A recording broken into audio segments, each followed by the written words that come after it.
John was 74. He still had his humor, his books, and his little corner chair by the window.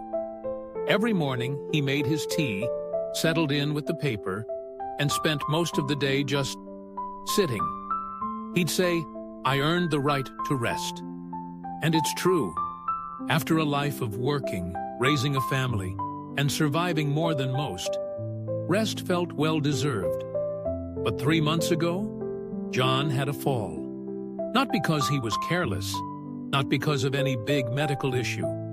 He simply stood up too fast after sitting for hours, and his legs didn't respond the way they used to. He told me later, from the hospital bed, "I thought resting meant I was taking care of myself.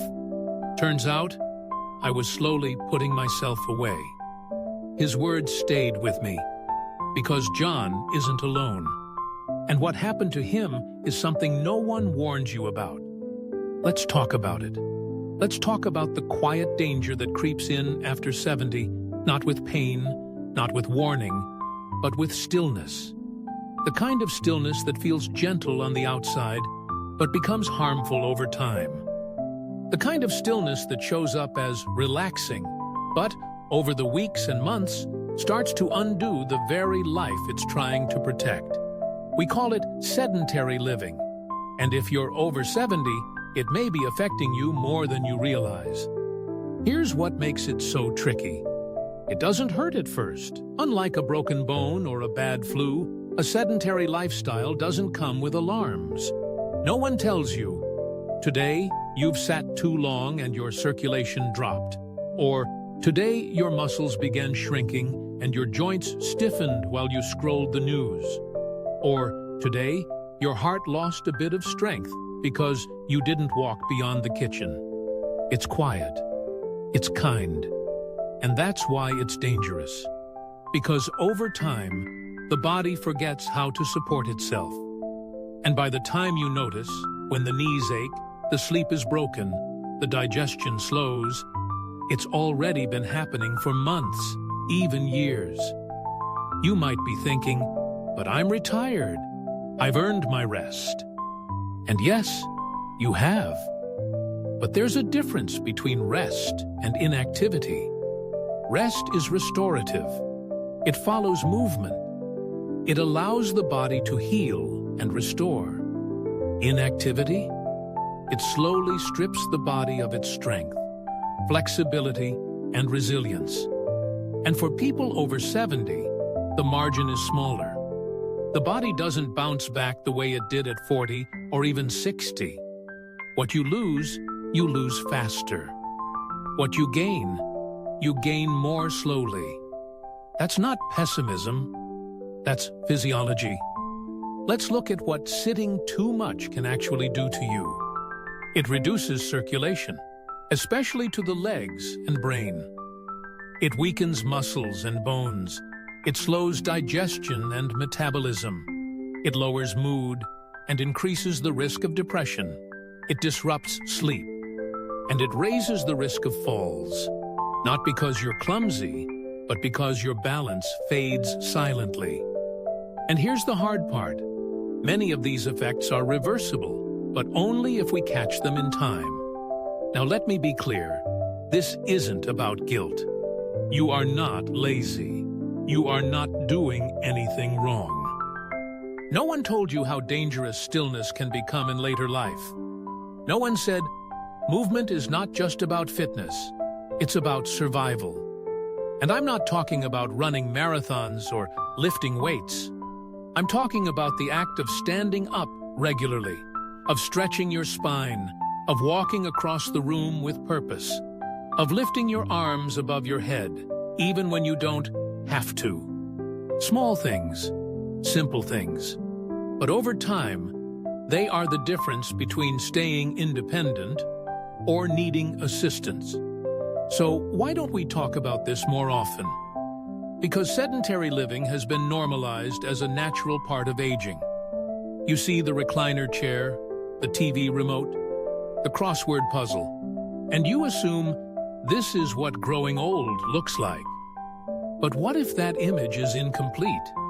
What if growing older well means reclaiming movement as an act of love, not punishment? What if standing up every hour wasn't about exercise, but about remembering you're still alive? Here's a thought to carry with you.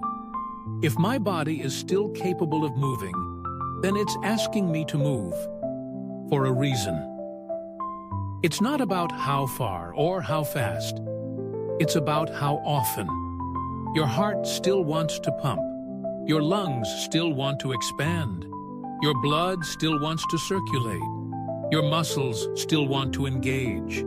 Your bones still want to hold you with pride. But they need your cooperation.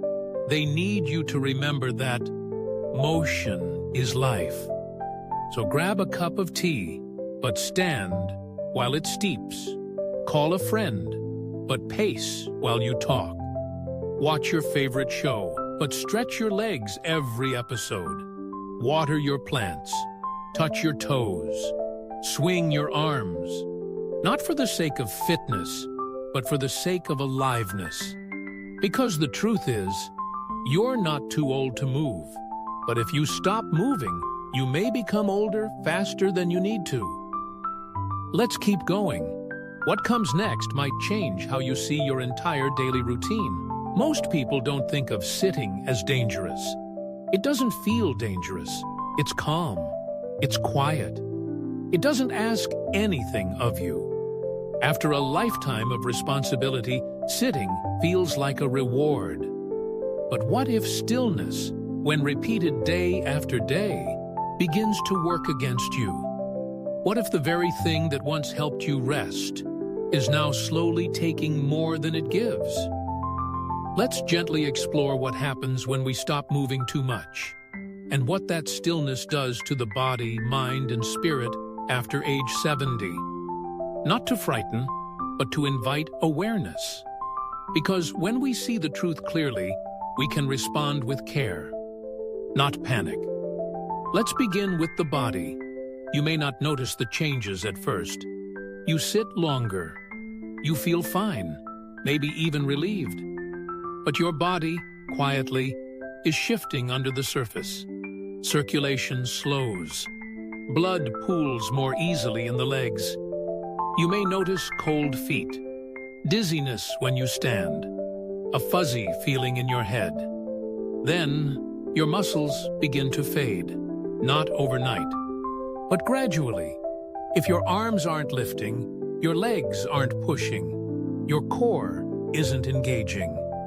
After 70, the body loses muscle faster. It takes more effort to maintain even simple strength.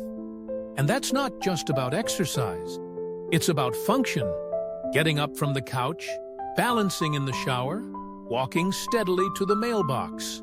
These everyday movements depend on muscles that only stay strong if you use them. And then there's stiffness. You don't notice it until it's harder to turn, reach, bend, or twist. But joints that stay still for hours become joints that struggle to move.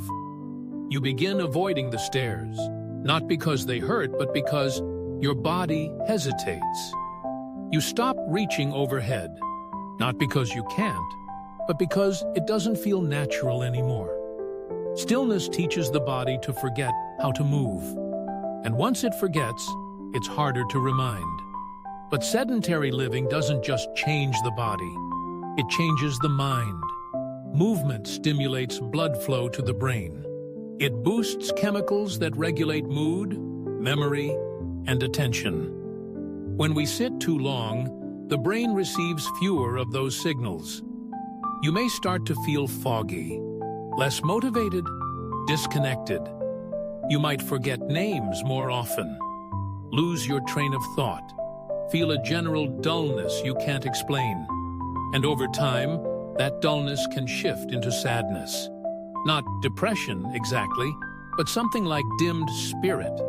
You still laugh, you still enjoy things, but something feels flat. Life doesn't sparkle quite the same. We often blame age, but sometimes it's lack of movement whispering, "Wake me up." Stillness affects digestion too. Constipation, bloating, Slow metabolism. Your digestive system depends on gentle core movement, torso twisting, and walking to stimulate its function. Without motion, everything inside slows down. You eat less. You feel less hunger. Or you feel full but unsatisfied. And often, it's not the food. It's the lack of flow. Even simple movements like standing while you chop fruit or gently swaying side to side help the digestive system remember what it's here to do. Let's not forget the impact on sleep. The body rests best when it's been gently active during the day. If we spend most hours sitting, the brain doesn't receive the same sleep signals. You may fall asleep easily, but wake up often, or struggle to feel refreshed no matter how long you sleep. That's not always age. Sometimes it's the body asking, can we move a little during the day so we can rest more deeply at night? But perhaps the most hidden cost of stillness is emotional. Many seniors describe feeling disconnected, not just from people, but from their own sense of purpose. I don't know what I did today. I feel invisible in my own life. I don't remember the last time I felt energized. Stillness can start as comfort, but become a cocoon that eventually isolates. And often, the first step toward reconnection isn't a phone call or a plan. It's movement. Because when we move, even a little, we remind ourselves that we're still here, that we still have agency, still have rhythm, still have breath. So how do you know if you've fallen into a sedentary trap? It might not look dramatic. It might look like sitting for hours without shifting position, skipping walks you used to enjoy, napping out of boredom. Not tiredness, feeling stiffer each week, but chalking it up to age. Avoiding small tasks because they feel just a bit too much today. These aren't moral failings. They're signs. Signs your body is asking for company, movement, attention. And here's the gentle truth. It's not too late. You haven't ruined anything. Your body hasn't given up. In fact, it's waiting for you. Muscles respond. Slowly, yes, but they still respond. Circulation improves. Digestion picks up. The fog clears. The light inside returns. And none of it requires pain, or sweat, or gym clothes. Just imagine, you start standing up every hour, just for 1 to 2 minutes. You add arm stretches while brushing your teeth. You walk to the window between TV shows. You roll your ankles before getting out of bed. You lift a light object 10 times while waiting for water to boil. These are not exercises. These are reconnections. Tiny rituals that whisper, I still belong to this body. I still care. You don't have to move more than you can. You just have to begin. In the next part, we'll explore what gentle, joyful, life-affirming movement might look like, without pressure, guilt, or fear. Let's keep going. Your body is ready to meet you again. Sometimes, the smallest movement is the most powerful answer. Not because it changes your body overnight, but because it reminds you that you are still in there, still capable, still connected, still becoming. That's what this part is about. You don't need a program. You don't need to work out. You just need to return to the rhythm of life, one gentle step at a time. Let's talk about what that actually looks like. Let's move from understanding the risk to gently re-engaging with the body you've been living in all along. Meet Margaret. She's 81, a former school teacher, once full of energy and presence. After her husband passed, she moved in with her daughter. Most days, she sat by the same window, reading or crocheting. Her life was quiet. still. And slowly, she says, I stopped feeling real. Then one day, her 5-year-old grandson asked, Grandma, can you come play balloon with me? She hesitated. She hadn't stood up in over an hour. But she did. They tapped a balloon back and forth in the hallway, giggling, losing track of time. That night, she told me, I slept better than I had in months. Now every morning, Margaret taps a balloon against the wall 5 times. Not for cardio, not for exercise, for memory, for connection, for joy. Then there's Mr. Lee, age 78, a retired postman. You'd think he'd be a natural at movement, but when he retired, he said, I traded motion for comfort, and it caught up to me fast. He began feeling stiff. He used furniture to steady himself. He stopped going outside. Until one day, while watching television, a commercial came on about seniors standing every hour. That's ridiculous, he thought. Then he realized he couldn't remember the last time he stood up that day, so he tried it. He stood during the next commercial. The next hour, he walked to the kitchen and back. The day after that, he added ankle circles while brushing his teeth. Today, Mr. Lee walks the perimeter of his house twice a day. His balance is better, his energy is steadier. But more than that, he says, I'm no longer afraid of my own body. And then there's Gloria. She lives alone. Like many during the pandemic, she became disconnected, not just from others, but from herself. She fell into a loop. Wake up, sit for breakfast, read, sit again, watch TV, go to bed. Her body grew stiff, her sleep fragmented. Her energy dipped, and worst of all, her confidence disappeared. But Gloria didn't try to overhaul her life.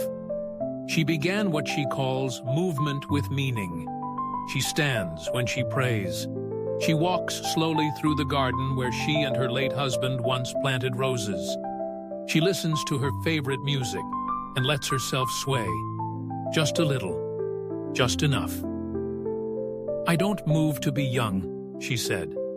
I move to stay awake inside my life. So what might that look like for you? Here are some gentle invitations.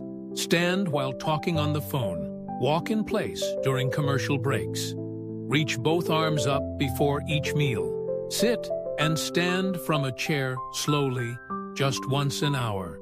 Roll your shoulders while waiting for water to boil. Circle your ankles in bed before getting up. Lift a light object, like a book or water bottle, 5 times while breathing slowly. You don't have to do all of them, just one. One action that says, I still belong to this moment. And over time, that single movement becomes a doorway. What if I'm afraid to start? That's okay. You don't have to feel brave.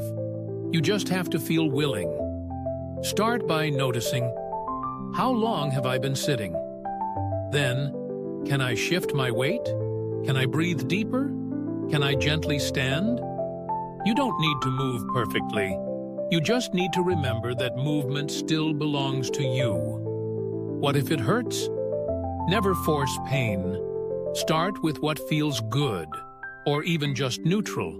Lift your arms while seated. Rock gently side to side. Walk near a wall or counter. Do 10 seconds, not 10 minutes. Every body is different, but every body, when treated with respect, wants to return to life. What if I miss the strength I used to have? Of course you do. That's normal. But strength isn't just in muscles. It's in the decision to show up. To say, today I will move with what I have. And with repetition, even tiny repetition, strength returns. You'll surprise yourself, not by running marathons, but by picking up something you thought was too heavy, by reaching higher, standing longer, smiling more. The goal isn't to become fit. The goal is to become free, free to bend, to reach, to cook, to laugh without fear of falling, to go for a walk without worrying if you can get back, to enjoy your life, not just watch it pass by. And the only way to get there is one kind, consistent movement at a time. So take a deep breath, put your feet flat on the floor, wiggle your fingers, roll your neck, and if you're ready, stand up, slowly, gently, but proudly. Because the decision to move isn't about youth. It's about remembering you're still alive and worthy of participating. Let's keep going. What comes next might open more than your body.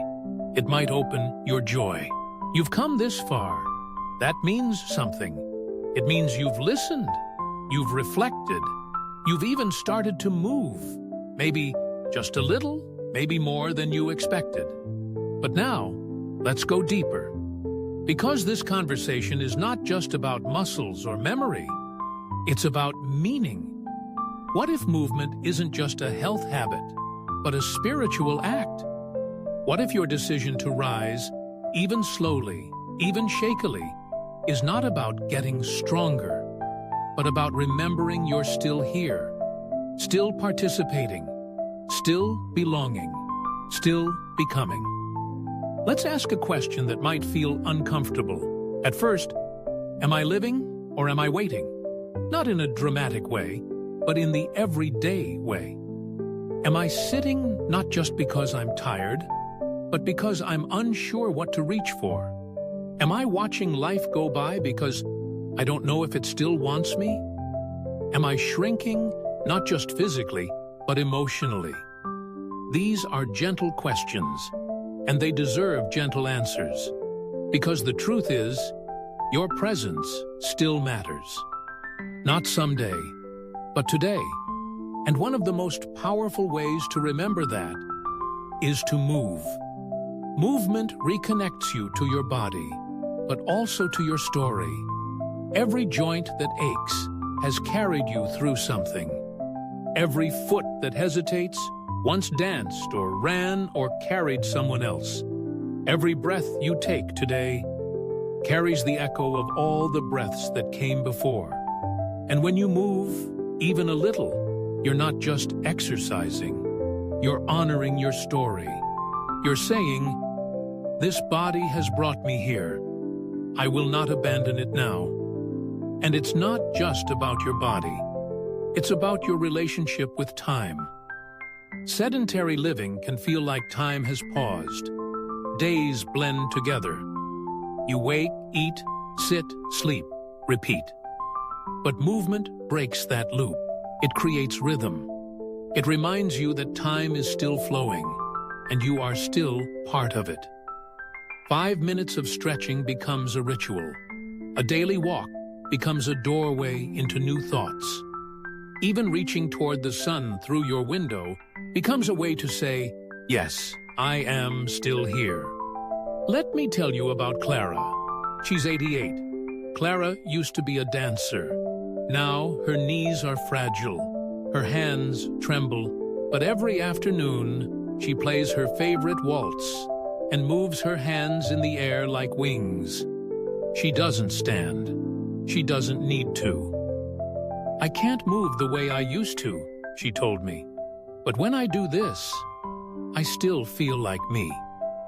That's what movement gives us.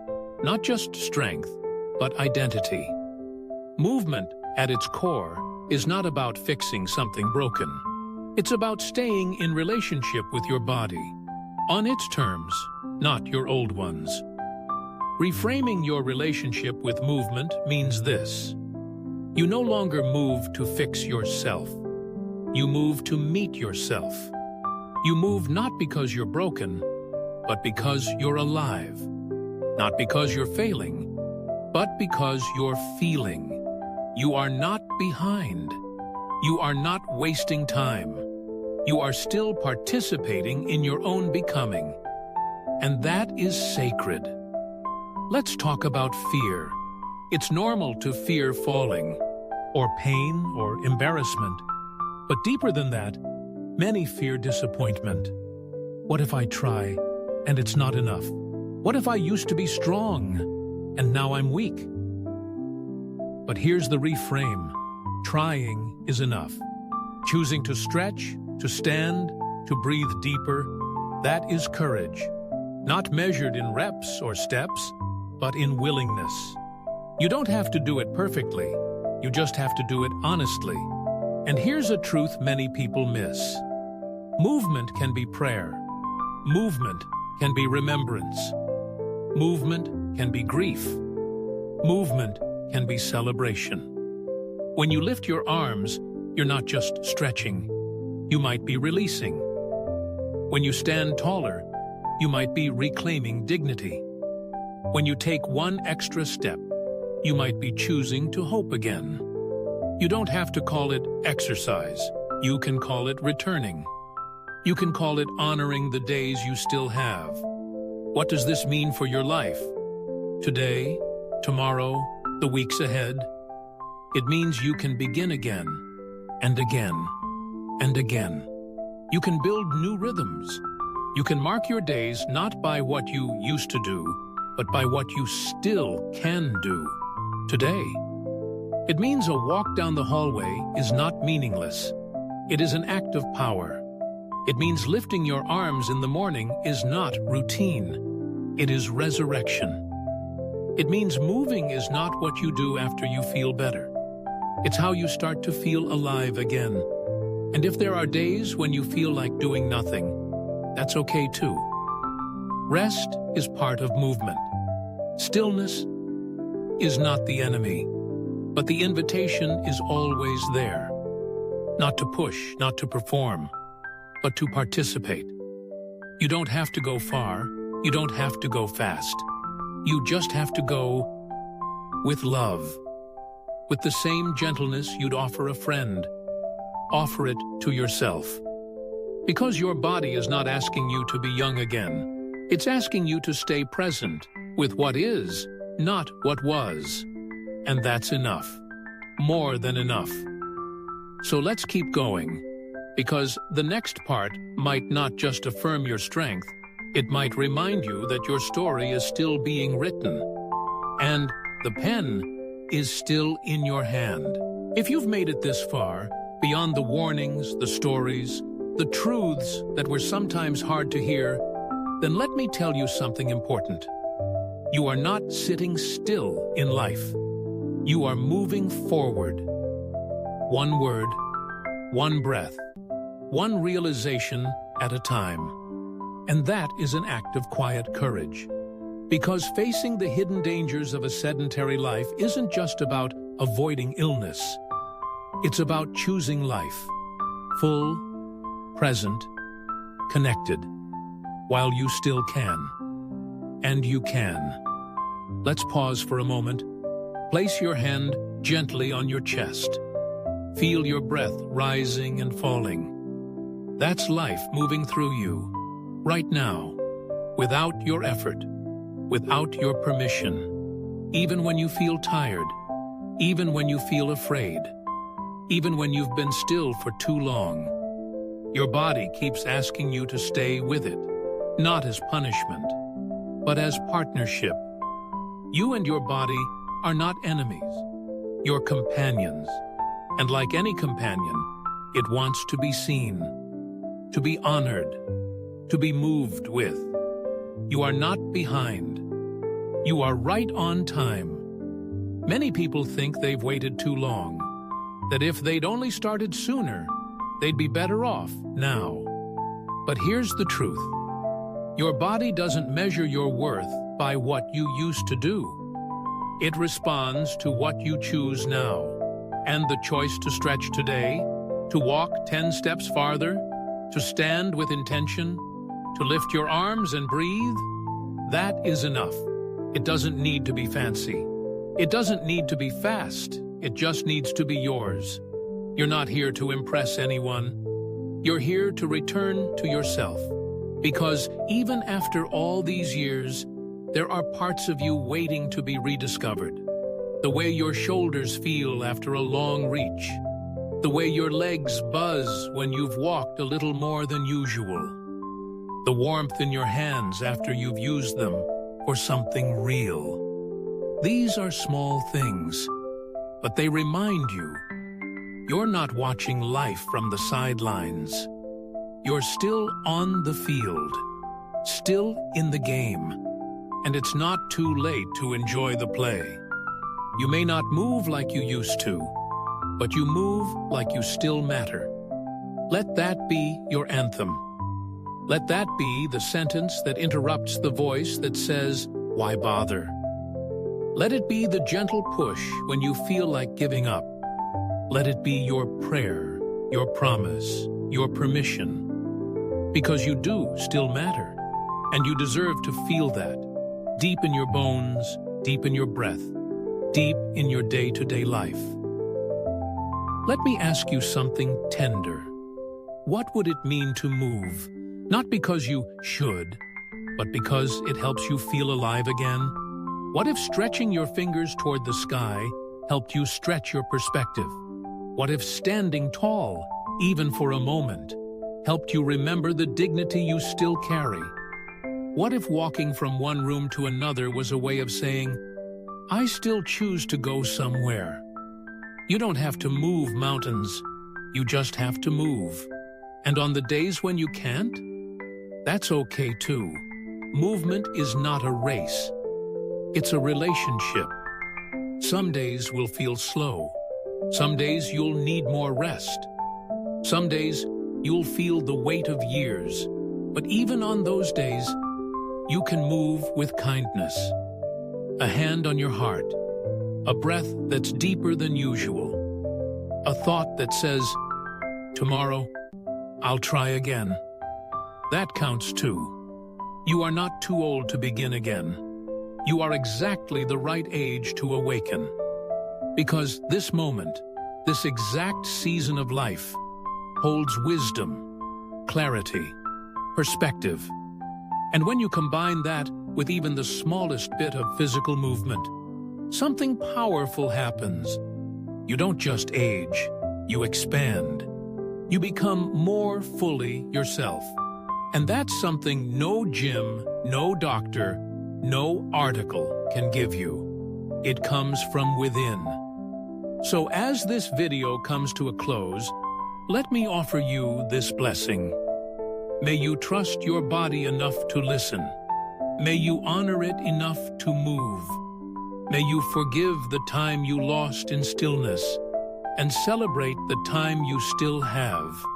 May you remember that every breath is a beginning. And may you never again believe that stillness is all that's left for you. Because it's not. What's left for you?